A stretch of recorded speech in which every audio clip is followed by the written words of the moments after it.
इस काल भगवान ने एक चिंता बनी रहती है काल भगवान को, ब्रह्म को, जिसके 21 ब्रह्मांड में हैं और उसमें से एक ब्रह्मांड में हम रह रहे हैं। उसको ये चिंता बनी रहती है कि यदि इन प्राणियों को यथार्थ ज्ञान हो गया उस परम पिता का, ये सभी भाग जाएंगे, तेरा लोक उजड़ जाएगा। इसलिए इसका भरसक प्रयत्न रहता है कि इनको मिसगाइड रखूं और कोरी बकवाद भरवा दूं। साधना करने की इच्छा हो तो गलत करें, शास्त्र विरुद्ध करें, और नहीं फिर जैसे ऋषि महर्षि घर से निकले साधक निकलते हैं, जो साधना वो कर रहे होते हैं उनसे कुछ होना जाना तो उनसे होता नहीं। 1-2 वर्ष के बाद फिर उनमें कोई ऐब जरूर होता है, कोई सुल्फा पीने लग जाता है, कोई भांग पी कर टाइम पास करता है तो कुबद में लग जाते हैं, कोई सिद्धियां प्राप्त कर लेते हैं, फिर एक दूसरे पर प्रभुता फैलाकर जनता में वो प्रशंसा के पात्र बनकर अपना जीवन नाश कर जाते हैं।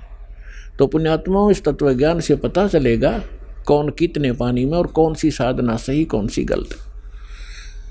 जैसे जब ब्रह्मा जी कमल के फूल पर विराजमान थे और उस समय वो कहते हैं कि मुझे नहीं मालूम मैं कहाँ से उत्पन्न हो गया, इस कमल के फूल पर मैं कहाँ से आ गया और कौन मेरा जनक है। तो फिर वो ऐसा विचार कर रहा था, उसी समय इस काल भगवान ने, इनके पिता ने आकाशवाणी कर दी कि तप करो तप करो। ब्रह्मा जी कहते हैं मुझे आकाशवाणी सुनाई दी कि तप करो, मैंने 1000 वर्ष तक तप किया। ये तप करवा कर सिद्धियां प्राप्त करवा लेता है, और जैसे बैटरी चार्ज कर ली तप करके, और फिर आगे फिर दूसरी बार फिर 1000 वर्ष जब तप कर लिया ब्रह्मा जी ने, फिर दूसरी आकाशवाणी कर दी कि सृष्टि करो। सूक्ष्म वेद में कहा है कि तपो तपो कर वाक्य सुनाया, लोक रचो बल मेरी माया। पहले तो कहा तप करो तप करो, जब तप कर लिया, जब कहा कि सृष्टि रचो, तो ब्रह्मा जी ने उस आकाशवाणी जो काल ब्रह्म की थी उसको पूर्ण परमात्मा की मान ली, क्योंकि इनको पता था नहीं कख भी कौन भगवान है कैसा है। आज तक इनको परमात्मा का कोई साक्षात्कार नहीं हो लिया है। वेदों से तो ओम नाम ले लिया इन्होंने, और ब्रह्मा जी ही इस सृष्टि के अंदर काल सृष्टि में सबसे बड़े विद्वान माने जाते हैं, और उन्हीं को वेदों का ज्ञाता माना जाता है। अब अन्य जिस भी ऋषि को, मनु को या वासिष्ठ को, जिसको भी उस ब्रह्मा जी ने जैसा ज्ञान दिया, तो उसमें से एक तप भी साथ जोड़ दिया सभी ने कि ब्रह्मा जी को आकाशवाणी हुई थी कि तप करो। ये तप ले लिया चुनक ऋषि ने ब्रह्मा जी का मौखिक, तब तक तो वेद प्राप्त भी नहीं हुए थे। उसके बाद फिर सागर मंथन हुआ था जब 4 वेद प्राप्त हुए थे। वैसे कंप्लीट जो वेद थे ये 5 थे।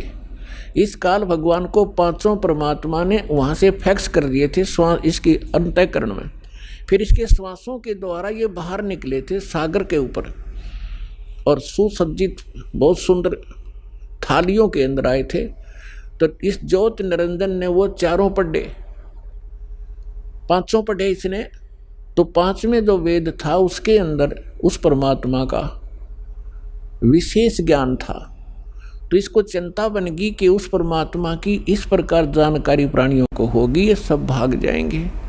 उसने 5वां वेद छुपा दिया और 4 वेद अपने पुत्र ब्रह्मा को दे दिए, सागर मंथन के समय अपनी श्वासों से छोड़ दिए, और 5वां गुप्त कर लिया। उसकी अक्षति पूर्ति करने के लिए स्वयं परमेश्वर को आना पड़ता है, उस 5वें वेद को, तत्व ज्ञान को बताने के लिए। तो जो दास आज कंसेप्ट क्लियर करने जा रहा है कि आपको वो स्थान मिला, आपको तत्व ज्ञान मिला, तो आप कितने शुभ संस्कारी प्राणी हो। सभी बहन भाई बुजुर्ग बेटी माई बाई सभी जो यहाँ पहुँचे, चाहे कोई दुख में आ रहा है, चाहे कोई ज्ञान समझ के आया है, या किसी भाई बहन के कहने से इस पवित्र स्थल पर पहुँचा है, तो यहाँ आने के बाद अपने आप इस रंग में रंग ही जाता है 1-2 बार सत्संग सुनने के बाद। आज सब बुद्धिमान समाज है,